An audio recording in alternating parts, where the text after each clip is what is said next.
NHPC ये है वो स्टॉक जो आज बढ़िया एक्शन में है, फर्स्ट क्लास चल रहा है बढ़िया। आज सुबह हमने मैनेजमेंट से बात भी की और स्टॉक में तेजी भी रही है, अब तक 2% अब भी मजबूत है ऊपर से गिरने के बावजूद।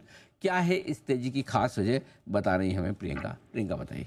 अनिल, थोड़े से लॉन्ग टर्म रीजंस है इसका। एक तो सबसे बड़ी जो वैल्यू अनलॉकिंग होने वाली है, क्योंकि इनका एक प्रोजेक्ट जो पिछले 2 डिकेड से कंप्लीशन के तौर पर के पास था, वो अब कंप्लीट होके कमीशन होने की बात है अप्रैल के फर्स्ट वीक में। ये है और इसी के चलते CLSA ने अपनी हाई कन्विक्शन आउट परफॉर्मेंस की रेटिंग दी है और ये टारगेट प्राइस भी दिया है। ये परबाती 2 हाइड्रो इलेक्ट्रिक पावर प्रोजेक्ट पिछले और अगले 10 साल में इस प्रोजेक्ट की कमिश्निंग से जो कैपेसिटी एडिशन होगी उससे एक्सपर्ट्स मान रहे हैं कि वहाँ एक वैल्यू अनलॉकिंग अपॉर्चुनिटी NHPC के शेयर होल्डर्स के लिए होगी। क्योंकि अगर आप टोटल कैपेसिटी का स्प्लिट देखिए जो NHPC के पास है, वो लगभग 26,949 गीगावाट है, जिसमें से फ्यूचर पाइपलाइन में 9 गीगावाट है और अंडर कंस्ट्रक्शन में 10 है। तो अब जो मौजूदा इनकी कैपेसिटी है, ऑपरेशनल कैपेसिटी है, वो ऐड हो रही है इस प्रोजेक्ट से, जिसके चलते इन्हें फाइनेंशियल भी एक इम्पैक्ट होगा।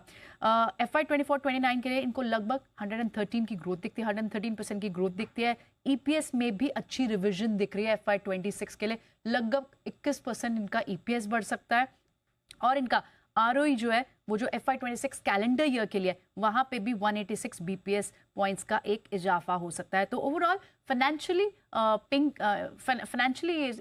Will be in the pink of health और इसी वजह से कैपेसिटी एडिशन हो रही है और बहुत सारी ऑपरेशनल कैपेसिटी अब इनकी अनलॉक हो सकती है इस प्रोजेक्ट के साथ ही, और साथ ही बहुत सारे अंडर कंस्ट्रक्शन प्रोजेक्ट है।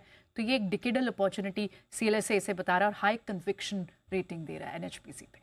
NHPC पर पूरा भरोसा है CLSA का और पूरे भरोसे के साथ निवेश करने की राय NHPC में आती हुई उनकी तरफ से, क्योंकि आने वाले समय में काफ़ी कुछ कैपेसिटी बढ़ेगी और इस कैपेसिटी से ज़्यादा फायदा होता दिखेगा।